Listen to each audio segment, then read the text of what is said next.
बिस्मिल्लाहिर्रहमानिर्रहीम।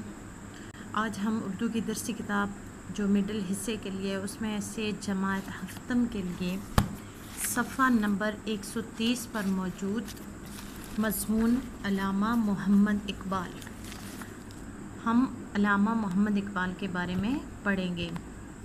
अज़ीज़ तलबा, मज़मून को लिखते हुए सबसे पहले हम जब किसी की ज़ात पर मज़मून लिखना हो, किसी इंसान पर मज़मून लिखना हो, तो सबसे पहले हम उनका तारफ़ पेश करते हैं।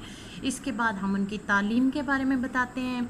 फिर उसके बाद हम उनके किरदार के बारे में, यानी जो भी, चाहे सियासी लिहाज से हो, चाहे जैसे कि हम अल्लामा इकबाल के बारे में लिख रहे हैं तो हम उनकी सियासत के बारे में, उनकी शायरी के बारे में और जो उनकी खिदमात हैं हम उनके बारे में लिखेंगे।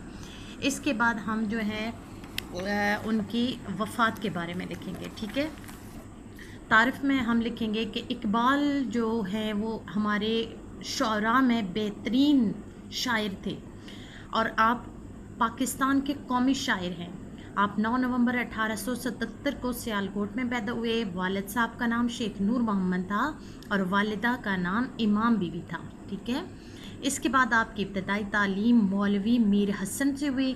स्कॉच मिशन हाई स्कूल से आपने मैट्रिक 1893 में अच्छे तरीके से पास किया। 1895 में FA किया आपने। इसके बाद आप 1897 में आपने गवर्नमेंट कॉलेज लाहौर से BA किया आपने। 1899 में आपने फ़लसफ़ा में MA किया। अगले पैराग्राफ में हम लिखेंगे कि आप इसके बाद कुछ अर्सा आपने तदरीस की, फिर आप आला तालीम के लिए विलायत यानी बैरून मुल्क चले गए। आपने बारहला इंग्लिस्तान से और जर्मनी से PhD की डिग्री हासिल की। आप उर्दू और फ़ारसी के अजीम शायर थे। शायरी के ज़रिए आपने मुसलमानों में लगन पैदा की।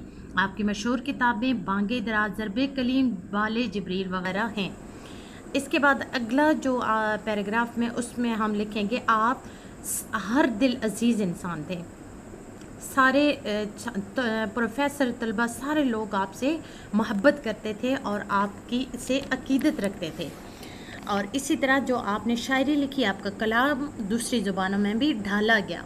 प्रोफेसर निकलसन ने असरार खुदी का अंग्रेज़ी में तर्जमा किया। आपके कलाम के और मुख्तलिफ़ ज़बानों में भी तर्जमे हो चुके हैं।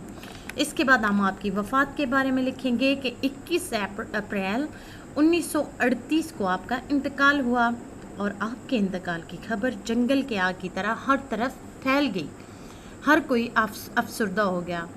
लेकिन अगरचे आप इस दुनिया से चले गए, मगर आपका कलाम हमेशा हमारे दरमियान मौजूद रहेगा। आपका एक शेर यहाँ पर लिखा हुआ है, आप इस मजमून के अंदर मज़ीद शेर भी लिख सकते हैं। कभी है नौजवान मुस्लिम तब तदब्बर भी किया तूने, वो क्या गिरदू था तू जिसका है एक टूटा हुआ तारा, तुझे इस कौम ने पाला है आगोश मोहब्बत में, कुचल डाला था जिसने पाँव में ताजे सर तारा।